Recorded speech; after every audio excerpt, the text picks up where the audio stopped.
Hey guys, Tyler here, and this is the Garage Warrior podcast and videocast. And I'm super excited today to welcome on the call a friend of mine by the name of Nick Nilsson. How's it going today, Nick?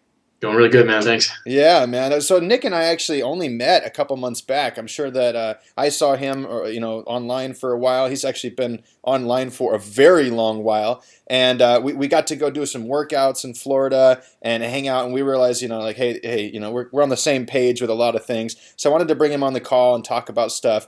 So Nick, before we jump into any of the details or anything like that, why don't you give us kind of an idea of who you are and what are you hoping to teach the world? You bet. Yeah. I'm known in the industry as the mad scientist of muscle. And the reason for that is I'm a little bit crazy.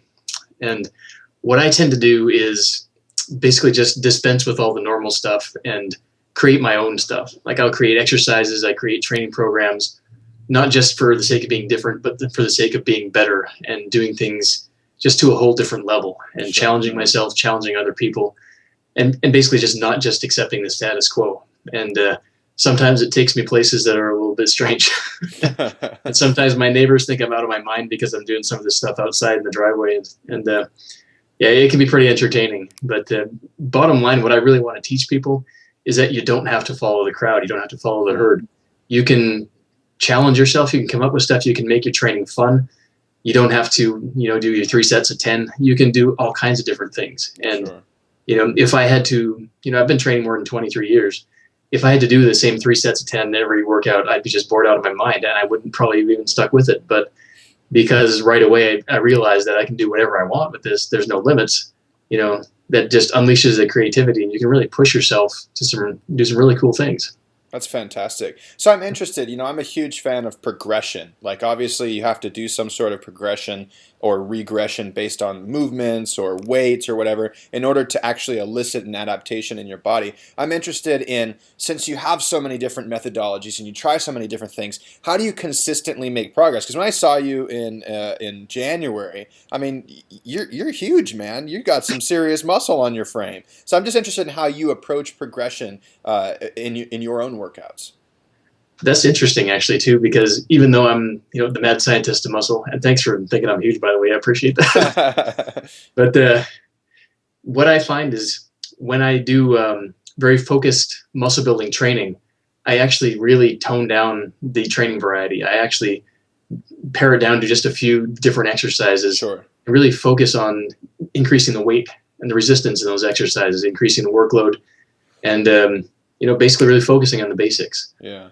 When I decide to come off of that and I want to, have some fun, I'll actually challenge myself to create exercises based on limiting myself to certain equipment. But bottom line, when I really want to build muscle, that's what the focus is, just on a few basic exercises, and then just on using different protocols to develop the training intensity, to develop the training volume, building up the volume, backing off on the volume, that kind of thing. It's more experimenting with that kind of thing rather than different exercises, because you still want, if you don't give your body a reason to adapt to something, if you don't let it know what you want it to adapt to, it's not going to. Right. That muscle confusion thing, it's good for fat loss.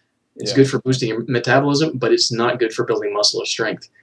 The best lifters in the world focus on a few core lifts, and that's it, developing their strength in those lifts. Yeah. Doesn't mean you have to do that way all the time. You can, change up the movement patterns, try different exercises. But if you really want to build massive muscle and strength, you do need to focus on specific exercises and movements and really work those and develop those.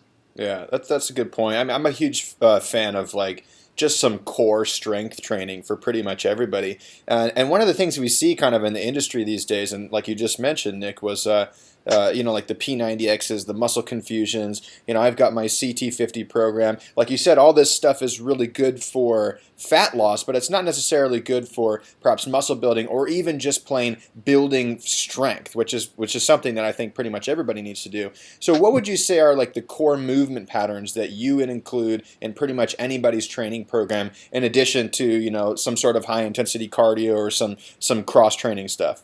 Mm-hmm. As far as basic strength goes, what I usually recommend are basically 5 different movement patterns or different types of movements. The first, I always start with some form of explosive training. I think that's something that a lot of people really miss out on. Yeah. And if you don't use it, you lose it, really. And it doesn't mean you have to start doing like Olympic, snatches and overhead pressing and all that right away. You can do very simple explosive training, using very simple exercises, even like something like a dumbbell jump squat, for example, Right. very simple stuff. It doesn't have to be crazy, but you do want to develop some of that explosive power. One of my favorites is the barbell hang clean and press. I think that's an excellent one. Right. The next type of movement is any kind of pressing movement, like a barbell bench press, overhead dumbbell press, even a push-up or a handstand push-up qualifies as a press. It's basically anything that's pushing away from your body. I'm a huge fan of handstand push-ups. I can't get enough of them, man. Oh yeah, there's one thing. Yeah. When I first started doing them, I was fell on my head a few times, but it's not me. That's part of the learning curve with handstand push-ups is not getting it right, Anyway, sorry I interrupted you. Go ahead. Oh, no worries, no worries. And so the next movement pattern is a pulling movement pattern, and this can be like a deadlift, this can be a row, this can be a chin-up, pull-up, anything along that line. And moving on from there, then you have like a squat/lunge movement pattern. Right. So this is moving into your lower body. And then beyond that is like a posterior chain, such as like a stiff-legged deadlift, good morning, that kind of exercise. So once you do those kind of things, then you can move on to core stuff like planking and anti-rotation movements and stuff like that. Sure. But that pretty much covers the basics. And, it doesn't include a lot of isolation stuff for strength training because most people really don't need to be doing as much of that as they actually do. Sure. I think that actually holds people back when they really focus too much on doing, the barbell curls and stuff like that. And they ask, why can't I get big arms? Well, you're actually working your arms too much. Yeah. You should be doing the heavy pulls. You should be doing the heavy presses. Squats. Exactly. And, so more people kind of screw up on that than, thinking that these isolation exercises are going to build the muscle. Once you build the muscle, then they can kind of improve that muscle. But, starting off with the curls and the push downs is not going to build you the 22-inch python. No, I hear you, man. Like I had a client a while back that we worked together, and he started with a 65-pound squat for 10 reps, and we got him up to like a 315-pound squat for 12. And obviously his legs changed, his torso changed because he got to hold the barbell. But the most interesting thing to him was his whole entire upper body changed when our core lift was the squat. Literally, we did some pull-ups and push-ups and stuff like that, but we did a lot more cross-training with the upper body movements. Our core lift, one lift, was just getting his squat more powerful. And it's just like you're saying, you can pick one thing like a deadlift or a squat or a bench press, and that will do more for your total physical development than endless amounts of curls and tricep push downs and all those kind of isolated exercises, right? Exactly. Yeah, it's just the focus is just so much better when you focus on the big stuff, especially when you're first starting out. That's the important stuff. Yeah, absolutely. So you gave us kind of a trajectory of movement or like a movement pattern there. Would you say that somebody picks one exercise within each one of those categories and then just focuses on that for a period of time, trying to focus on mainly strength and intensity, and then they switch it up over time if they hit a plateau? Is that kind of how you look at it? That's usually how I approach it. Yeah. And, I have a variety of different muscle building programs that I work with, but if somebody was just looking for more like of a general approach for building muscle, that's what I would take. And, whether it's like doing each workout including all those movement patterns or splitting it up into a couple of days, either way, that's totally fine. It basically comes down into how hard you work and your progression of the weights. Yeah.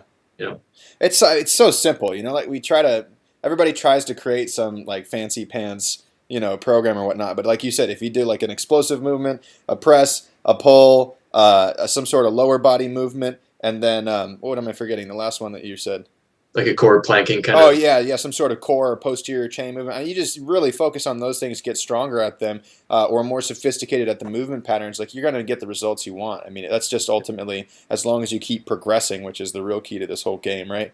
Yep, exactly. So we've laid it out, the simple stuff, right? Okay, people probably heard that stuff before.